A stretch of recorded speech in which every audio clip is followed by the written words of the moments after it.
그러니까 지금 제가 오늘 아침 신문 보다가 진짜 화가 많이 났는데 28개월짜리 2살배기 아기가 응급실 뺑뺑이 돌다가 결국은 지금 한 달째 의식불명 상태에 있다는 것이고, 용산의 국방홍보원 신청사 건물에 공사하던 노동자 한 분이 4m 높이에서 추락을 했는데 이분 적절하게 그 응급실 못 가가지고 사망하셨다. 예, 이런 얘기가 계속 나오고 있고, 대한민국이 의료 선진국입니다. 세상의 해외에서요, 우리나라 의료 관광 오는 나라예요. 어쩌다 대한민국이 하루아침에 이렇게 이게 지금 주변에 아픈 사람 있다고 그러고 다친 사람 있다고 그러면 너무 불안해서 살 수가 없어요. 그렇죠. 이게 이제 뭐 논외 얘기지만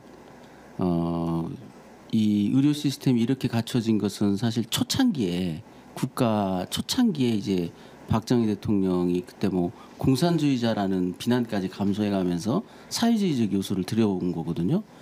그 초창기에 만들었기 때문에 이게 가능했던 것이지, 저희도 아시지 않습니까? 급여의 상당 부분이 지금 의료보험료 나오고 있어요. 네. 그래서 그나마 이렇게 유지된다는 것도 세계적으로 유례가 없는 일인데, 그게 지금 상당히 위태로워졌다라는 그런 상황인 것 같아서 굉장히 안타깝고, 빨리 조속히 좀 정권이 정부가 좀 원래 위치로 돌아와야 되지 않느냐, 이렇게 무책임한 정책을 남발하고 네.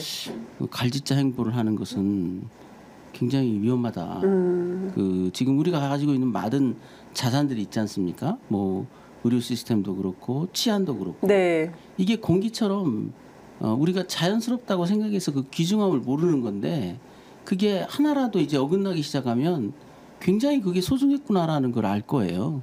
저희 딸내미들도 새벽 한 1시에도 산책을 나가요. 네. 전주에서 안전한 곳이니까. 그런데 이게 과연 외국에서 가능하겠느냐. 이런 치안 시스템도 어느 날 그냥 갑자기 누가 선사한 게 아니죠. 네. 선조들이 다 노력해서 만들어 놓은 이 업적이란 말이죠. 그것을 후손들이 잘 관리하고 보존해야 되는데, 특히 의료 시스템 같은 경우는 저도 이제 지난주에 그런 일을 겪고 나니까, 제가 독자인데 네. 국가가 도와주는 게 아무것도 없어요. 그야말로. 그래서 그 간병인 신청을 해보려고, 요양보호사 신청을 해보려고 했더니 네. 뭐 거동이 자유로우시니까 쉽지 않을 거다. 이런 얘기를 들어요. 당장 누군가 좀 옆에만 지켜봐줘. 눈만 있어도 가능할 텐데, 멀리 있는 아들이 어떻게 매번 가서 그걸 합니까? 예. 참 우리가 나라는 선진국이 되고 산업화는 됐다지만, 과거의 농촌 사회에서 그 사회, 그 지역 사회가 담당했던 이런 공동체, 이런 것들이 다 붕괴됐기 때문에 네. 그나마 이제 옆집에 사시는 분들이 수시로 이제 오가면서 네. 케어해 주는 게 정말 고맙죠. 저도 뭐 이웃 사촌이라는 말을 뼈저리게 느끼는데요. 네. 그 뭐 뒷집 네. 아저씨, 옆집 아주머니 네. 다 달려들어서 어떻게 결국 그 낙상 사고를 입었을 때도 동네 사람들이 다 도와줘. 예. 아들은 서울에서 네, 일하느라 그렇죠. 박정훈 대령 재판 준비하느라고 네, 어머니가 어쩐지 알 수도 없고. 참 이게 우리가 많은 비용을 내고 있는데 실감하는 그런 것들이 굉장히 적고, 이번에 저도 노령연금에 대해서 다시 한번 보게 됐는데요. 그것도 엄청난 일이다. 이게 자식들이 요즘 뭐 쉽게 용돈을 못 보내지 않습니까? 저 같은 경우도 거의 매달 100만 원씩 보내왔는데, 이제 힘에 부치고 애들이 크니까 애들 학비도 또 들어가야 되고, 여기서 이제 노령연금이 있다는 거는 그래도 이제 어머님을 모시고 나니까 아버지 생활비는 그래도 두 분 노령연금으로 어떻게 충당이 되겠다. 네. 만약에 그거조차 없었다면 이제 전체가 흔들흔들하는, 아니 그러니까 그런 현상이 있습니다. 지금 그 일반 직장인 아니고요, 변호사님이거든요. 그럼에도 불구하고 변호사님인데도 이렇게 그렇죠. 걱정이 아시지 않습니까? 아유, 그러니까 이게 우리가 지금 그 취재 편의점 제가 이렇게 연 것도 사실은 우리가 일상 다반사에서 겪는 여러 가지의 현안들에 대해서 서로 이제 공유하고 어떻게 하면 좀 더 나은 세상을 만들까 이걸 이제 고민하고 함께 지혜를 모으는 차원에서 저희가 취재 편의점 함께 하고 있는 건데요.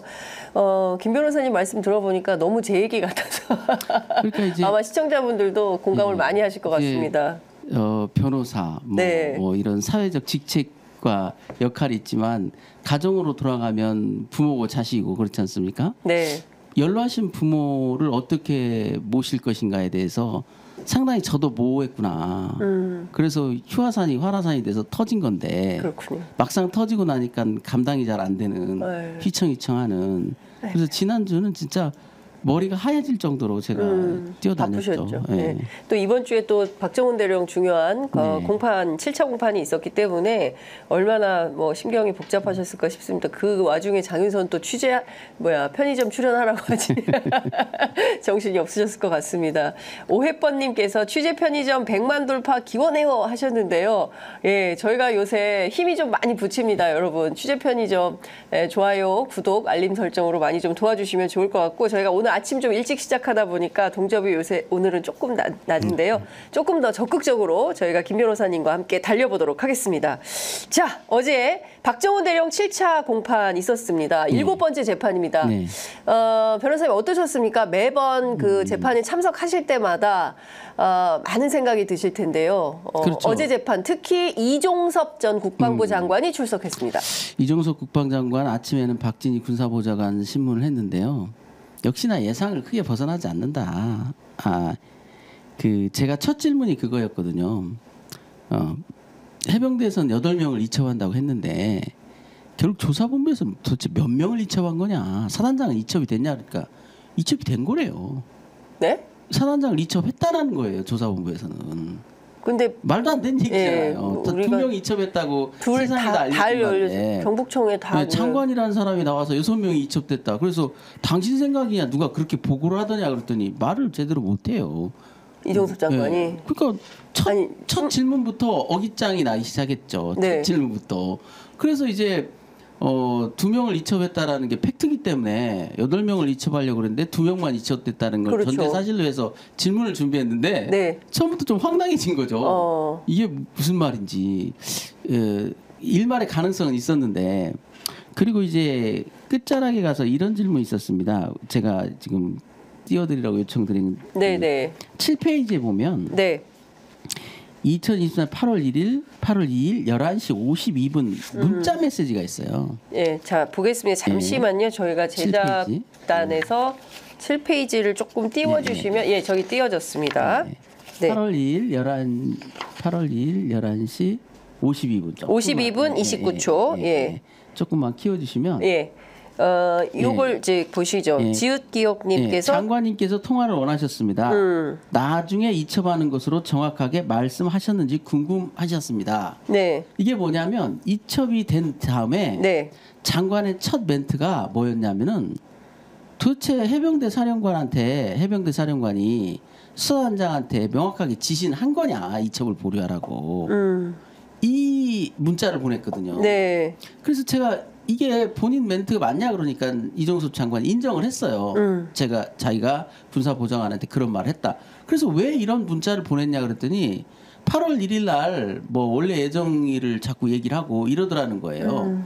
그게 뭐냐면 해병대 사령관조차도 수명하려는 뚜렷한 태도를 안 보였어요. 그러니까 그 해병대 사령부의 최후의 보관이 뭐였냐면 그 조사본부로 이관건이 이게 최후의 보관이었거든요. 그렇게 해서 마무리를 지으려고 했던 거예요. 그 해병대 사령부에서는 그게 거부되고 나서 조사본부로 이관하지 마라고 이 부분이 거부되고 나서는 그럼 안 하겠습니다라고 복명을 해야 되잖아요. 그렇죠. 그게 없었어요. 복명은커녕 꽁시렁댔단 말이죠. 아니 내가 조사본부 이관을 건의한 이유가 있는데 그렇게 함부로 이렇게 쉽게 판단하면 되느냐는 투로 좀 짜증을 냈단 말이죠. 이걸 통해서도 해병대 사령관이 좀 이 국방부와 갈등이 있었다는 게 분명해졌거든요. 그리고 이제 어제 이제 제일 황당했던 것 중에 하나가 뭐냐면 해병대 사령부에서 두 가지 중요한 문자를 보냈습니다. 하나는 뭐냐면 8월 1일 오전에 10시 39분에 이 국방부 말에 따르면 네. 따르게 되면 우리가 직권남용이 된다라는 취지의 문자를 보냈어요. 네. 지금 8월 1일 10시 39분 보이시죠? 5페이지입니다. 예, 쉽지 않은 부분 제가 이제 색깔로 표현했는데 거기 보면 쉽지 않은 부분입니다. 상급제대 의견에 따른 관계자 변경 시 직권남용이 될 소지가 있다. 이런 네. 표현을 했어요. 예. 이걸 제가 이종석 국방장관한테 제시하고 물어봤어요. 이 상급제다라는 건 국방부 맞지요? 네. 맞답니다. 그다음에 관계자를 변경한다는 게 수사하는 사람을 변경한다는 겁니까? 이첩 대상자를 변경한다는 겁니까? 예. 그랬더니 그건 이첩 대상자를 변경한다는 거죠. 이렇게 선선히 답을 했어요. 네. 이분의 세명대 사령관은 상당히 저항을 했거든요. 모르겠다. 네. 내가 보낸 것이 아니다.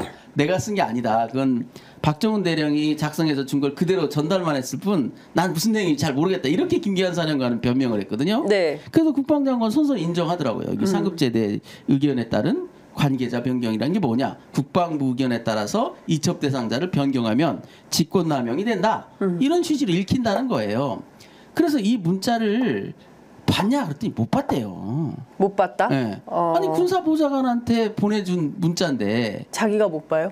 근데 자기가 보낸 국방장관이 건데 못 봤다는 거예요. 말이 됩니까? 네, 요지만 그 보고를 받았지 이 텔레그램 문자 자체는 못 봤다는 거예요. 그래서 제가 만약에 이 문자를 봤다면 당신이 법무관리관을 통해서 이 말이 맞는지 점검하라고 법령 검토를 시켰을 거 아니냐 그랬더니 그랬을 것 같대요. 아니 근데 잠깐만요. 이게 쉽지 않은 참고적으로 이 문자는 누구로부터 박진희한테 간 겁니까? 김기한 해병대 사령관이 예. 군사보좌관한테 보낸 거죠. 그때 그래서 군사보좌관은 우즈베키스탄에 동행하고 있었어요. 장관과 수시로 소통을 하던 옆자리에 있었던 사람이란 말이죠. 참나. 그래서 텔레그램으로 서로 소통을 한단 말이에요. 그런데 이 텔레그램 문자를 네. 요지만 보고를 받았지 직접 보질 못했다라는 거예요. 그럴 리가 있습니까? 그렇죠. 그럴 리가 있습니까? 그래서 제가 정말, 한탄투로 참 대단하십니다 그랬어요. 말이 되는 얘기를 말이 되는 소리를 해야지. 해야죠. 그리고 그건 의미가 있었죠. 만약에 그래서 제가 아니 군사보좌관 이게 왔는데 안 보여줬겠어요 장관을. 그러니까 제가 이 문자를 아이고야, 보고 정말. 합리적으로 추론해 보면 네. 해병대 사령부에서 국방부의 말을 따르면 우리가 범죄자가 됩니다라고 지금 문제 제기를 했다면 네. 그 말이 맞는지 점검을 해야 될 거 아닙니까? 정말 상급제대 의견에 따라서 관계자를 변경하면 직권남용 권리행사 방해가 되는지에 네. 대해서 법무관리관이나 법률 전문가한테 자문을 구했어야 되잖아요. 예. 그런 흔적이 없거든요. 그래서 제가 물어봤더니 그런 적은 없고 네. 자문을 구한 적은 없고 만약에 자기가 이 문자를 직접 봤다면 자문을 구했을 것이다. 이렇게 얘기하고 있거든요. 예. 황당하잖아요. 그리고 이 문자를 보낸 다음에 예. 4분 넘는 통화를 해요. 누구랑요? 그 김기한 사령관과 박진희 핸드폰과 그건 박진희 군사보좌관이 그때 들고 있던 폰을 우즈베키스탄에 나가서 같이 썼기 때문에 장관과 이종섭 장관이 통화를 했겠죠. 근데 기억이 안 나네요. 그리고 더 황당한 건 8월 1일 15시 29분에 29분? 15시 29분에는 이제 그 6페이지입니다. 네. 최종적으로 해병대 사령부에 보관을 얘기를 합니다. 네. 조사본부로 이관해 주십시오. 조사본부로 이관해 주십시오. 이게 이제 최종 건의였죠. 네. 그런데 여기에 대해서도 이 문자 역시 못 봤대요. 국방부가. 못 그러니까 봤대요. 본인에게 직접 전달된 것이 아니기 때문에 나는 못 봤다라고 봤다는 얘기하는 취지로 거예요. 주장을 해요. 그러니까 그러면 박진희 군사보좌관 휴대폰으로 왔기 때문에 예. 내 게 아니니까 예.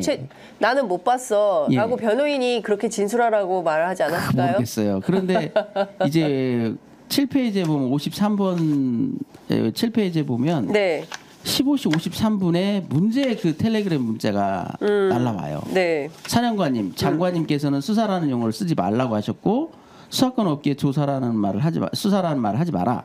그리고 분명히 조사본부로 이첩하지 말라 이렇게 했어요. 네. 근데 그래서 국방장관은 조사본부 이관 건의를 받았느냐, 보고를 받았냐, 보고는 받았는데 이 문자 자체는 못 봤다 그래요. 이종석 국방장관은. 그러면 여기에 대한 답글이 이렇게 간 건 보고를 받았냐 했더니 정확히 모르는 취지로 얘기를 해요. 그리고 자기는 계속 귀국해서 판단해주겠다라고 주장했다는 거예요. 얘기했다는 거예요. 그런데 문자가 다르지 않냐. 이게 네. 귀국해서 조치해주겠다는 뜻이냐. 하지 말라는 뜻이지. 네. 그런데 이거에 대해서도 정확히 해명을 안 하고요.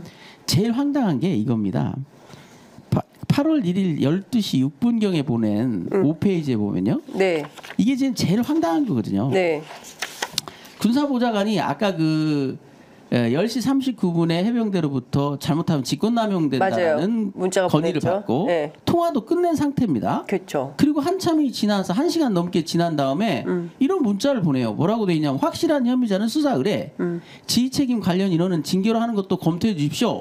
이런 문자를 군사보좌관이 보내요. 군사보좌관이 누구한테 보내는 거예요? 김기환 사령관한테. 김기환한테. 그래서 제가 물어봤어요. 예. 보고했느냐 사전에. 안 했대요. 보고 받았느냐 안 받았대요.